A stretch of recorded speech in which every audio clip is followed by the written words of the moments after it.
জুলাই গণ অভ্যুত্থানের মোড় ঘুরিয়ে দিয়েছিল রংপুর বেগম রোকেয়া বিশ্ববিদ্যালয়ের ছাত্র আবু সাঈদের মৃত্যু। পুলিশের বন্দুকের সামনে দুহাত প্রসারিত করে দাঁড়িয়ে আবু সাঈদ হয়ে ওঠেন স্বৈরাচার বিরোধী কোটি মানুষের অনন্ত প্রেরণার উৎস। তার আত্মদানে মুহূর্তেই বদলে যায় আন্দোলনের গতি, জ্বলে ওঠে সারা দেশ।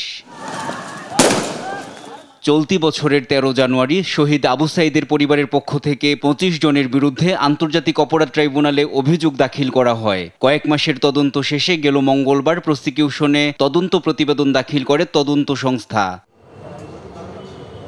আবু সাঈদ হত্যা মামলায় 30 জনের সম্পৃক্ততা পেয়েছে তদন্ত সংস্থা। অভিযুক্ত করা হয়েছে বিশ্ববিদ্যালয়ের সে সময়ের উপাচার্য হাসিবুর রশিদ ও আরএমপির সাবেক কমিশনার মনিরুজ্জামানকেও।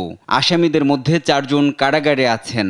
তদন্ত রিপোর্ট কাদের কাদের বিরুদ্ধে দাখিল হয়েছে সকলের নাম আমরা বলবো না, কাদেরকে বলবো যাদেরকে আপনারা দেখেছেন এবং ইতিমধ্যে ট্রাইব্যুনালে তাদেরকে সোনারেস্ট দেখানো হয়েছে।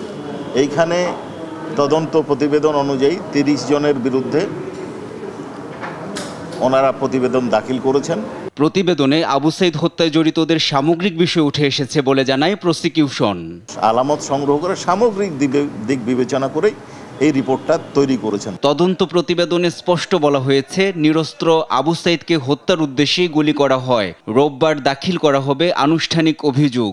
জুলাই আন্দোলনের তথ্য উপাত্ত পটভূমি সব পর্যালোচনা করে আশা করছি যে আগামী রোববার ফরমাল চার্জ দাখিল করব।